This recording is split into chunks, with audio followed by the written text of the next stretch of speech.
The first step is carried out by specific ATP dependent kinases. Specific ATP dependent से मुराद मेरी हो गया कि ये स्पेसिफिक है फॉर स्पेसिफिक सबस्ट्रेट्स, ठीक है, ऐसे काइनेजेस जो स्पेसिफिक हैं टू द सबस्ट्रेट्स, ठीक है। अब ये देखें हमारे पास AMP और GMP हैं जो पीछे भी हमने IMP से बनाए हैं, ठीक है।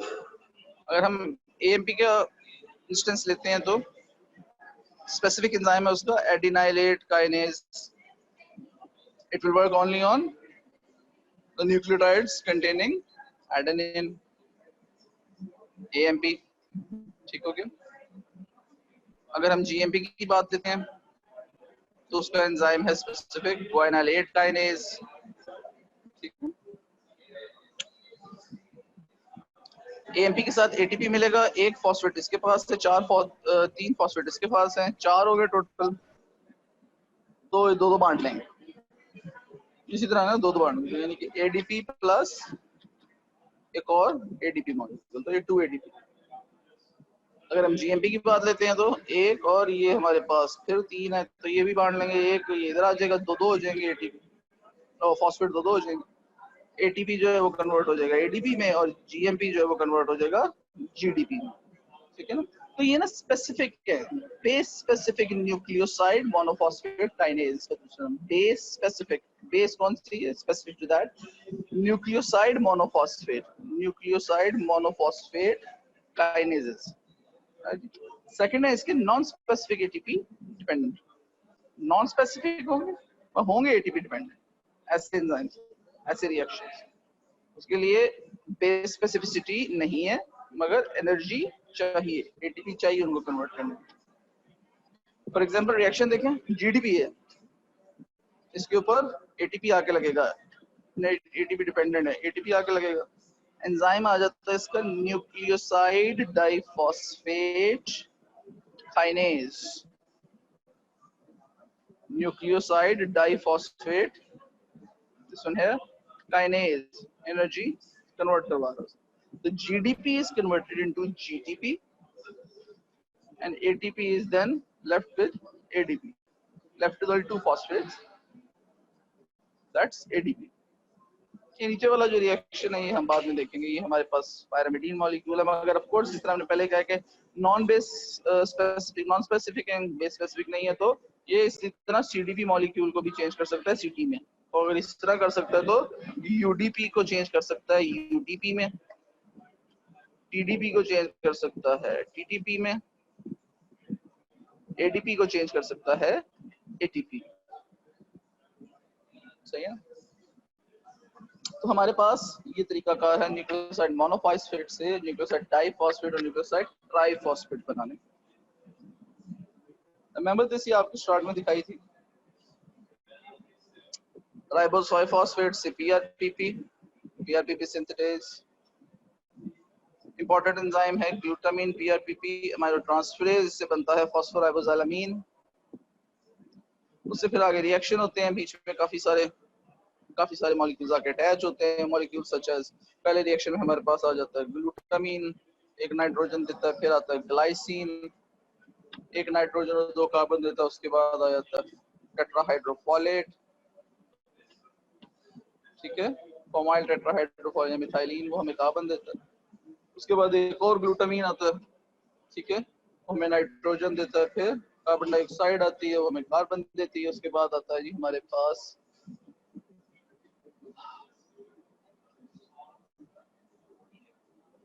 एस्पेरेट, ठीक है, वो हमें नाइट्रोजन देता है, उसके बाद जो रिएक्शन था वो था एडिनाइलोसक्सिनेट लाइएज, जहाँ से फ्यूमरेट निकलता है, फिर हमारे पास आता है एक और टेट्राहाइड्रोफोलेट वाला, ठीक है, फॉर्माइल टेट्राहाइड्रो, एक और कार्बन देता है, तो ये कुछ 9 रिएक्शन है, और हमारे पास ये वो प्यूरीन मॉलिक्यूल, प्यूरीन जो स्ट्रक्चर है वो जनरेट करते हैं in the form of IMP, inosine monophosphate, उसकी आगे 2 फेड होती है IMP की, एक बनाती है AMP, एक बनाती है GMP। ये जो IMP से AMP बन रहा है यहाँ पे, इसमें ऐड होता है एस्पर्टेट अगेन, ठीक है, ये जो IMP से GMP बन रहा है इसमें ऐड होता है ग्लूटामीन। ठीक हो गया, GG से याद रख लीजिएगा। जब IMP से GMP बनना है तो ग्लूटामीन ऐड होगा, जब IMP से AMP बनना है A तो एस्पर्टेट A ऐड होगा। ये इसकी रेगुलेशन है आपकी राइट साइड स्क्रीन पे।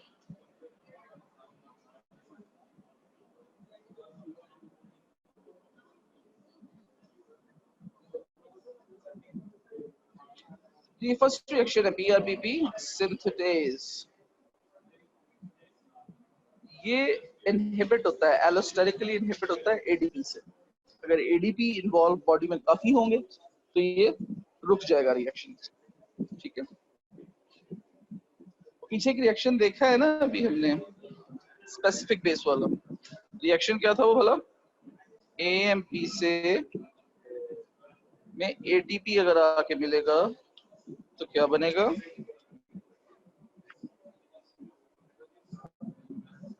क्या बनेगा?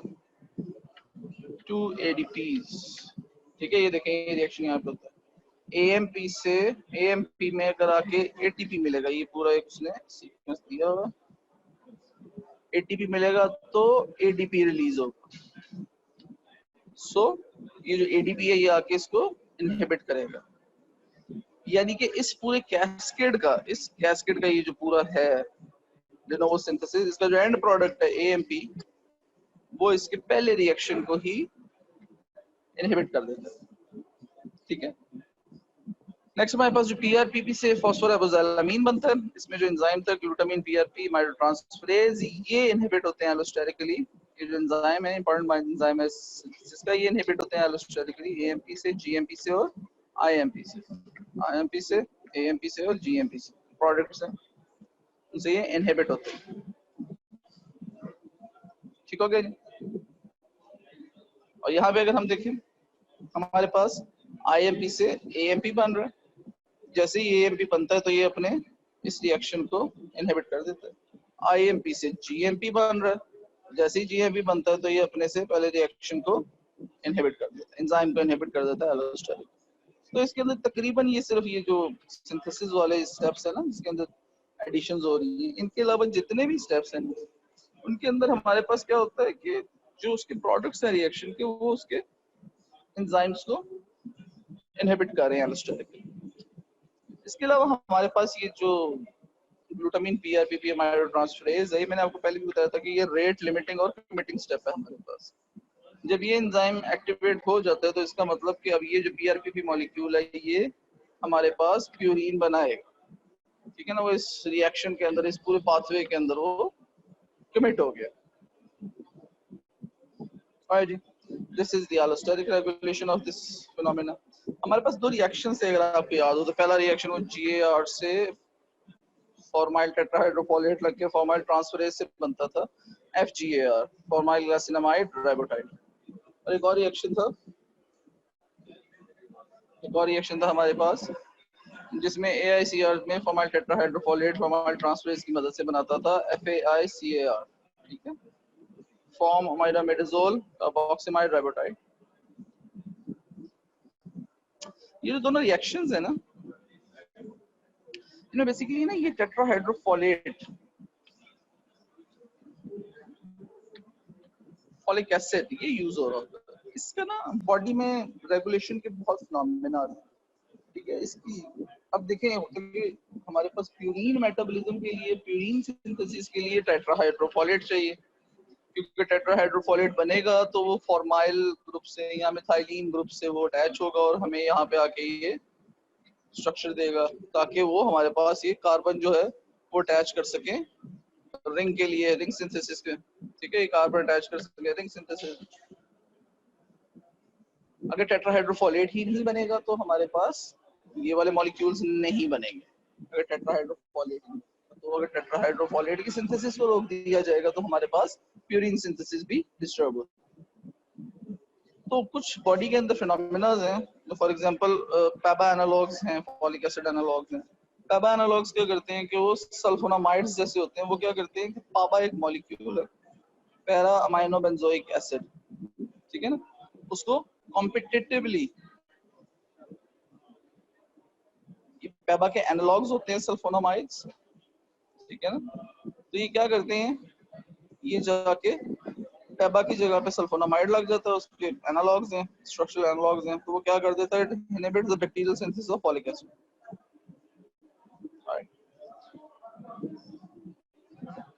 सेकंड स्टेप आ जाता है हमारे पास, अब वो फॉलिक एसिड की सिंथेसिस रुक जाएगी, क्या होगा,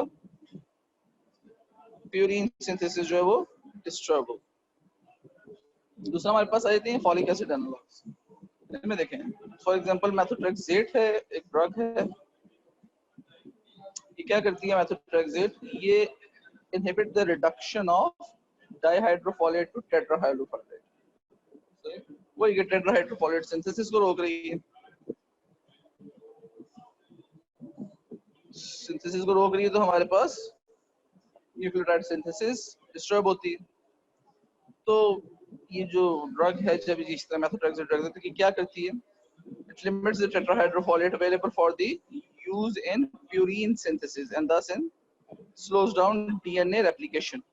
अब DNA रेप्लिकेट नहीं होगा, सेल्स नहीं बनेंगे, सेल्स नहीं बनेंगे तो ये फिनोमिना हम यूज करते हैं कैंसर में, मेथोट्रेक्सेट दी जाती है और वो सेल्स को डिस्ट्रॉय करना शुरू कर देती है, ठीक है ना। सही उनकी सेल डेथ इसलिए नहीं करवाती है, जाके उनका कोई फिनोमिना या कोई ट्रांसपोर्ट वगैरह रोक देती है। तो बेसिकली ये कि ये चीज से इनफ होता है कि भी आप उन्हें न्यू डीएनए सिंथेसाइज ना करने, तो सेल्स को न्यू डीएनए सिंथेसाइज नहीं होगा, रेप्लिकेशन ही नहीं हो सकती, ट्रांसक्रिप्शन ही रुक जाती है क्योंकि नए न्यूक्लियोटाइड ही नहीं बन रहे होते, जिसकी वजह से सेल की डेथ हो जाती है। डीएनए अपना कोई भी मैसेज न्यूक्लियस से बाहर नहीं भेज पाएगा, सो ना कोई प्रोटीन बनेगी, ना कोई नया आरएनए बनेगा, ना डीएनए रेप्लिकेट, कुछ भी नहीं होगा, तो वो सेल डेथ करना शुरू हो जाता है। कैंसर में यूज होता है, लेकिन ये सिर्फ कैंसर सेल्स को नहीं, ये तमाम सेल्स को डिस्ट्रॉय करना शुरू कर देता है। ये देखिए स्लाइड के अंदर ना, ये थोड़ा सा आपको, ये आपका जो मैकेनिज्म है ना इसके अंदर लिखा हुआ, ये आपके कोर्स का हिस्सा नहीं है, ये जो मैं अभी बताने लगा हूँ आपको, सिर्फ याद बताने के लिए, जो मैंने अभी पीछे बताया ना आपको सारा, ये पैबा एनालॉग्स, ये फॉलिक एसिड एनालॉग्स, ये इसको समझाने के लिए सिर्फ, सो ये आपको याद नहीं करना, सिर्फ देखना। ये देखें डाइहाइड्रो प्रोटेट है पायरोफॉस्फेट, उस पे आके पैबा अटैच होता है, पैरामाइनो बेंजोइक एसिड, ठीक है। तो हमारे पास बनता है डाइहाइड्रो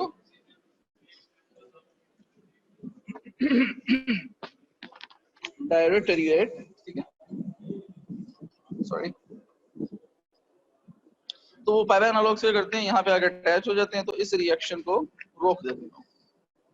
ये रिएक्शन रुक गया तो हमारे पास अल्टीमेटली ये जो टेट्राहाइड्रोफोलेट है ये सिंथेसाइज नहीं होगा।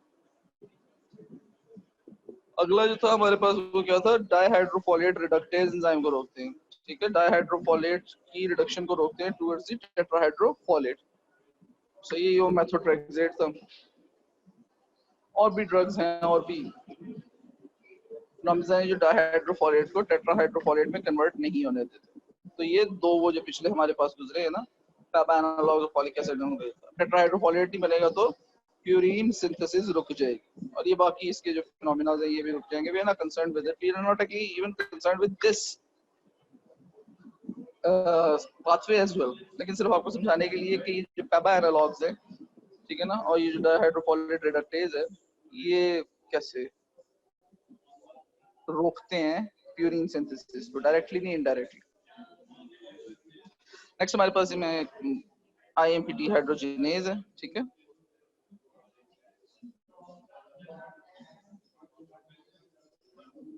ये जो एंजाइम है ना,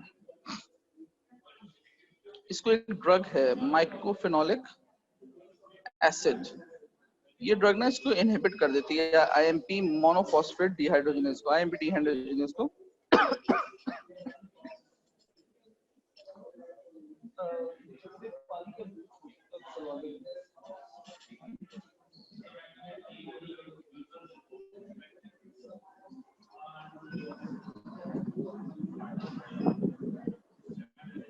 ओके, माइक्रोफेनोलिक एसिड आईएमपी को इनहिबिट करवाता है, ठीक है। इससे होता क्या,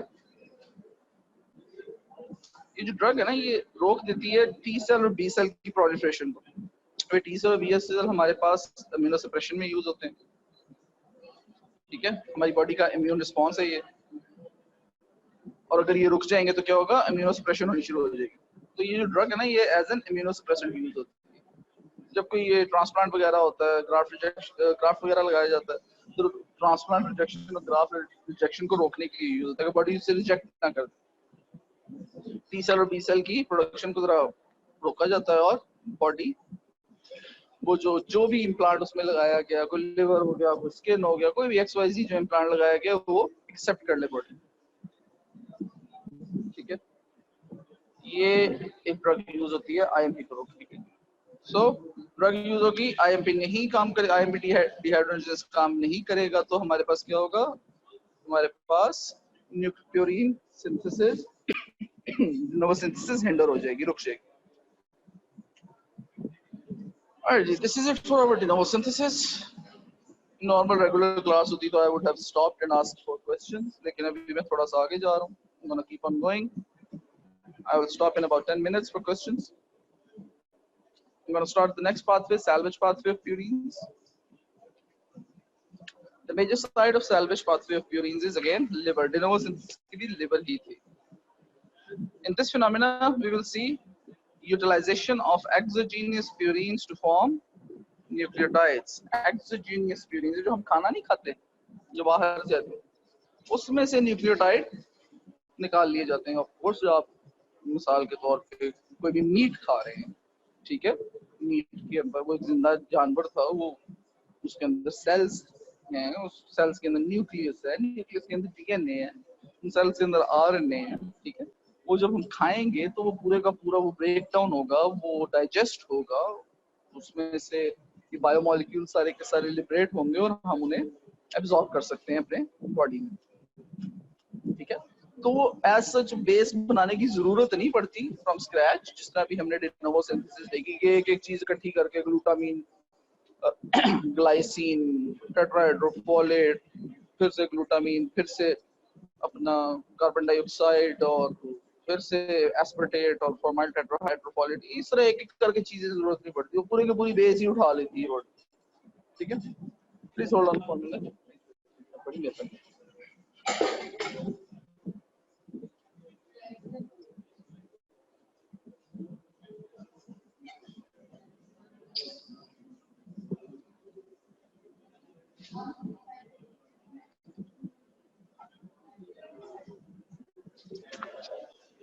जी, तो ये एक्सोजीनियस प्यूरिन्स, इसने कुछ ज्यादा ही नहीं घूमना शुरू कर दिया, इसको रोकना नहीं, कहाँ से रुकेगा, यहाँ से रुकेगा।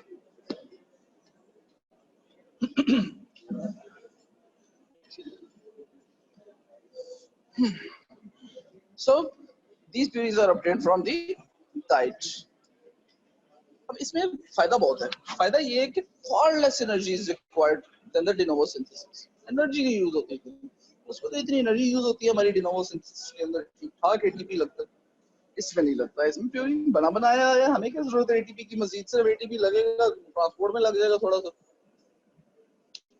तो salvage pathway is particularly important in the brain. Why it is important in the brain?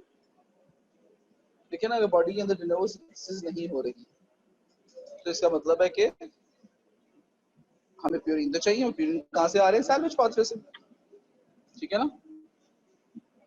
और अगर एनर्जी डिप्लीटेड स्टेट है तो फिर तो de novo synthesis हो ही नहीं सकती, चक्कर ही कोई नहीं। अगर एनर्जी डिप्लीटेड स्टेट है तो फिर हमारा जो ब्रेन है एनर्जी डिप्लीटेड स्टेट के अंदर किस पे डिपेंड करेगा, सैल्वेज पाथवे पे डिपेंड करेगा for the procurements of purines, ठीक है, for the procurement of all the nucleotides. Pyrimidines का भी सैल्वेज पाथवे होता है, वो जब आएगा तब इंशाल्लाह देखेंगे।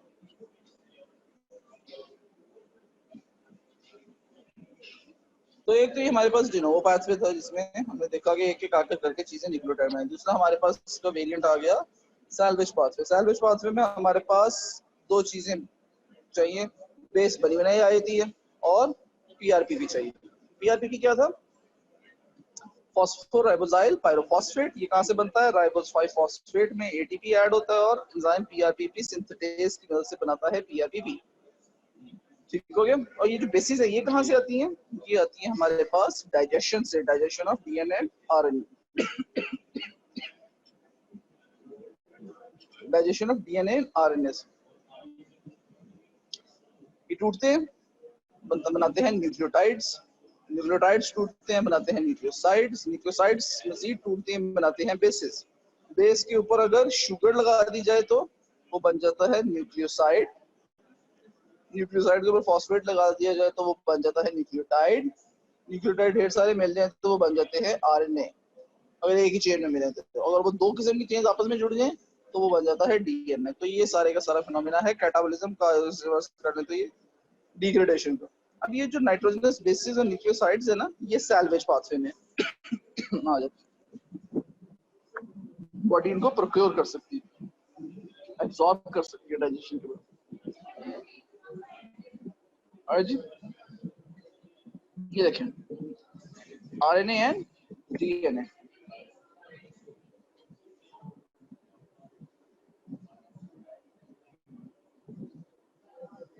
अच्छा चाहे वो आरएनए हो चाहे वो डीएनए हो, उनमें प्यूरीन्स कौन से होंगे? उनमें प्यूरीन्स हमारे पास ग्वानिन और एडेनिन, ठीक है, ग्वानिन और एडेनिन होंगे। अब ग्वानिन और एडेनिन तो हमारे पास सिंथेसाइज हुए in the form of AMP and GMP, remember ये कहां से आए थे दोनों? आईएमपी से आए थे, ठीक है ना। और आईएमपी वो पहला प्यूरीन था जो सिंथेसाइज हुआ था डिनोवो सिंथेसिस, सही। सो ये हमारे पास कीपिंग दैट इन माइंड, हम पर साल्वेज पाथवे में keeping this phenomena in mind, हमारे पास जो तीन बेसिक आते हैं, जो इनिशियल फेज के अंदर जो हमारे पास आते हैं प्यूरीन्स, वो कौन से हैं? आईएमपी, इसके अंदर जो बेस होती है वो होती है हाइपोजेंथीन, एएमपी इसमें बेस होती है एडेनिन, और जीएमपी इसमें बेस होती है ग्वानिन, ठीक है ना। तो जब डाइजेशन हो रही होती है ना डीएनए से, डीएनए आरएनए से न्यूक्लियोटाइड्स, न्यूक्लियोटाइड्स से न्यूक्लियोसाइड, न्यूक्लियोसाइड से बेसिस, तो हमारे पास जो बेसिस आती हैं सबसे पहले वो भी यही तीन, ठीक है। उन तीन से भी पहले जो दो आती हैं वो कौन कौन सी हैं? एडेनिन और ग्वानिन। अभी मैंने आपको दिखाया था कि ये जो हमारे डीएनए आरएनए में कौन कौन से हमारे पास होते हैं ये प्यूरीन्स, हमारे पास प्यूरीन्स होते हैं एडेनिन और ग्वानिन, ठीक है ना।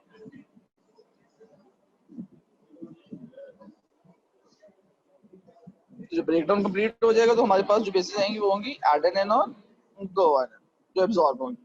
एडेनिन की डीएमाइनेशन होगा तो वो बन जाएगा हाइपोजेंथीन, डीएमाइनेशन ये वाला NH2 हो जाएगा तो वो बन जाएगा हाइपोजेंथीन।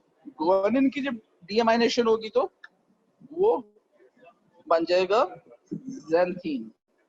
ये देखिए ये डिफरेंस आ रहा है इसमें, ये वाला अमीनो ग्रुप उतर गया, ऑक्सीजन लग गया, बन गया जेंथीन। ये जो जेंथीन है ना ये बॉडी में आगे कन्वर्ट हो जाता है यूरिक एसिड के अंदर, ठीक है ना। ये हम डिग्रेडेशन पाथवे है प्यूरीन्स का, ठीक है, ये डिग्रेडेशन पाथवे। जो अगर जेंथीन बन जाती है कोई भी शय तो वो यूरिक एसिड में कन्वर्ट होती है और वो बॉडी से बाहर चली जाती है। नॉर्मली बॉडी में ये वाली जो डीमाइनेशन है ये ज्यादा होती है, ये कम होती है, टू लेसर एक्सटेंट होती है, ठीक है, क्योंकि एडेनिन ने हाइपोजेंथीन में कन्वर्ट होके उसने भी हाइपोजेंथीन ने जेंथीन में कन्वर्ट हो जाना होता है, ठीक है, वो आगे फिर यूरिक एसिड में कन्वर्ट हो जाती है। तो अल्टीमेटली अगर हम इन चारों में से देखें तो हमारे पास एडेनिन, ग्वानिन और हाइपोजेंथीन ज्यादा होते हैं अवेलेबल फॉर सैल्वेज, क्योंकि अगर कोई शायद जेंथीन में कन्वर्ट हो गई है तो वो बॉडी से एक्सक्रीट आउट हो जाएगी। तो जो सैल्वेज होती है वो ये तीनों के ऊपर होती है, एडेनिन, हाइपोजेंथीन और ग्वानिन, ये तीनों सैल्वेज होते हैं, ये निकाले जाते हैं, ये यूटिलाइज होते हैं आगे न्यूक्लियोटाइड्स बनाने में, ठीक है ना। ये वो रिएक्शन है जिसमें आपको दिखाना चाह रहा हूँ कि ज़ैंथीन बन गया ना, अगर कोई चाहे वो IMP से बन गया, चाहे वो IMP GMP में कन्वर्ट हो के फिर ज़ैंथीन बना दिया उसने, ठीक है ना। IMP GMP में कन्वर्ट हो के ग्वानोजीन और गुआनिन बनाते हैं, गुआनिन आगे फिर ज़ैंथीन बनाते हैं, ज़ैंथीन में कन्वर्ट हो गया तो ज़ैंथीन आगे उसने यूरिक एसिड बनाना है, उसने एक्सक्रीट हो जाना बॉडी से, ठीक है ना।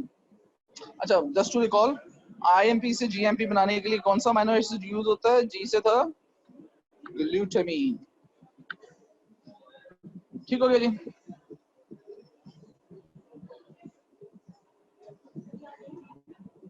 ये जो हमारे पास एडेनिन और गुआनिन और हाइपोजेंथीन जो हमारे पास सैल्वेज हुए हैं अभी,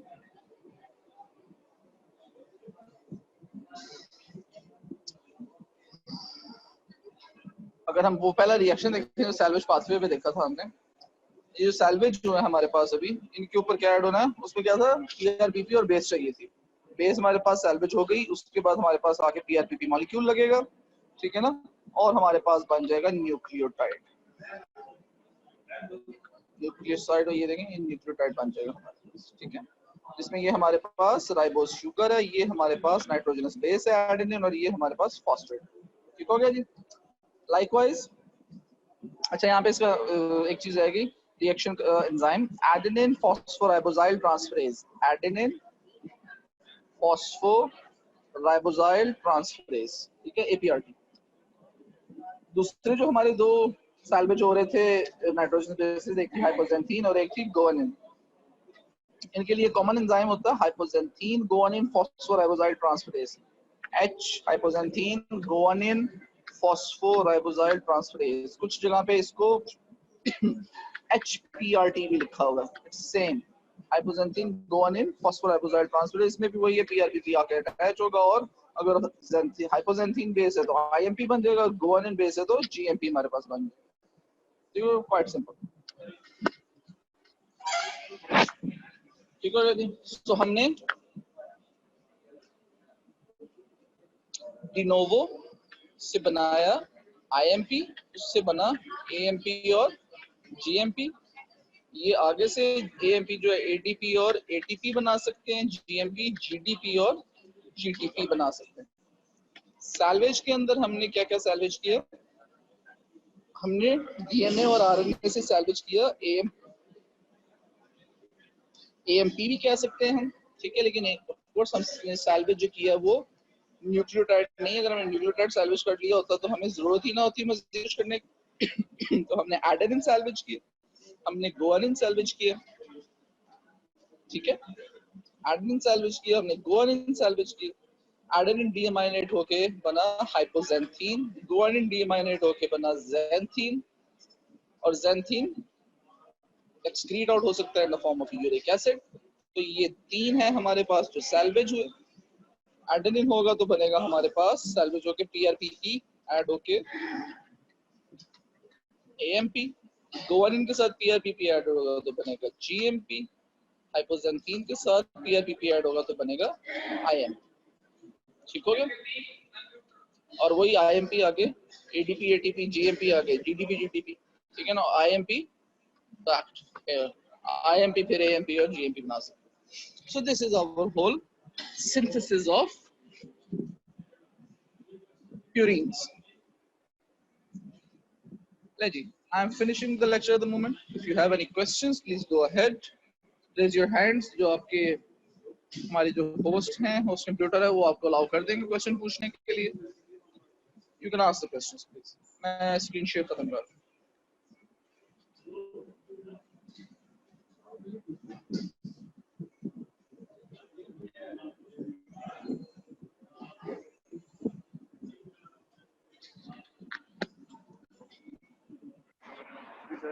क्वेश्चंस देखो, ये चैट आ रही है, ये मेरे पास होना चाहिए, होस्ट आपके पास देखो। नहीं सर, कोई नहीं आया।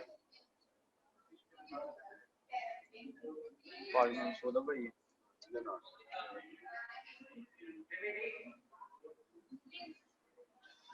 जी, do you have any questions?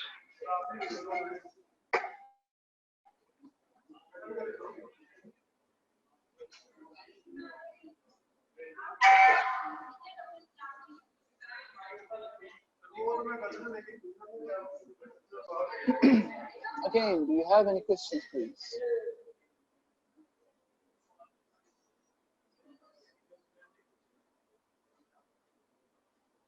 Ji, salvage का मतलब होता है कोई चीज इकट्ठी करके उठाना, कोई चीज जाया हो रही हो उसको बचा लेना। ठीक है, चैट में क्वेश्चन पूछा गया है, उसका आंसर कर रहा हूँ। सैल्वेज मीन, सैल्वेज का मतलब है कि चीज इकट्ठी करके उठाना। ठीक है, तो होता क्या है कि हम जब कोई भी ये खाते हैं, खाना खाते हैं, स्पेशली मीट्स वगैरह जब हम खाते हैं, ऑफ कोर्स एवरी जो भी हम खाते हैं, प्लांट्स खा लें या हम एनिमल्स खा लें, हम कुछ भी खाएं, तो वो सारे के सारे लिविंग ऑर्गेनिजम्स हैं। लिविंग ऑर्गेनिज्म है तो इसका मतलब उनके पास सेल्स है, उनके पास डीएनए, उनके पास आरएनए, तो वो खा रहे होते हैं। तो वो बॉडी अगर उसे जाया कर दे तो फिर काम खराब हो जाता है। ठीक है ना, जाया हो गया वो। लेकिन अगर आपकी बॉडी के अंदर एनर्जी नहीं है तो फिर बॉडी क्या करती है, डिनोवो सिंथेसिस की बजाय सैल्वेज पाथवे में चली जाती है। बना बनाया बेस पड़ा हुआ, सैल्वेज करो। जरूर आपने वर्क फोर्स लगानी है, जरूर आपने इतने अमीनो एसिड, इतने कार्बन बेस मॉलिक्यूल्स लगाने हैं और एनर्जी भी लगानी है, उसको पकड़ो और उठाओ। ठीक हो गया, बेस बनाओ, बेस उठाओ, पीआरपीपी बनाओ और काम खत्म करो। ठीक जी, एनी अदर क्वेश्चन?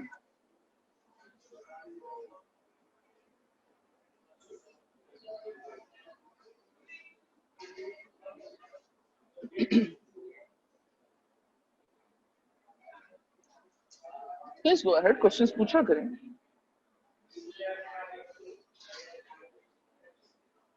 बल्कि वो आप लोगों का जो मूडल है जिसके ऊपर से हम सारे आए हैं, वहां पे पूछ लिया करें बाद में, जब आपने इसकी रिकॉर्डिंग देखी है, जो भी इसका आपको क्वेश्चंस हैं पढ़ते हुए, उसमें पूछ लिया करें। ठीक है, क्वेश्चन जरूर पूछा करें। वहां पे भी ऑप्शंस हैं, आपको वॉइस में भी और वैसे भी रिटन में भी दिया जा सकता है। आपको रिसोर्सेज प्रोवाइड किए जा सकते हैं कि आप यहाँ से देखें, क्वेश्चन पूछा करें, जरूर पूछें। ठीक है, चलेंगे, थैंक यू वेरी मच। इंशाल्लाह अब आपके जो नेक्स्ट 2 लेक्चर्स हैं वो डॉक्टर ज़ारा के साथ हैं। ठीक है, she will continue from where I left. सही, और आपको वो वहां से आगे लेके चलेंगे। I will see you after the 2 lectures of doctor Zara, और फिर जो लास्ट 2 लेक्चर्स होंगे मेरे, फिर जो कुछ पीछे रह चुका होगा हम उन 2 लेक्चर्स के अंदर कवर करके इस टॉपिक को खत्म। Best of luck, Allah, thank you very much.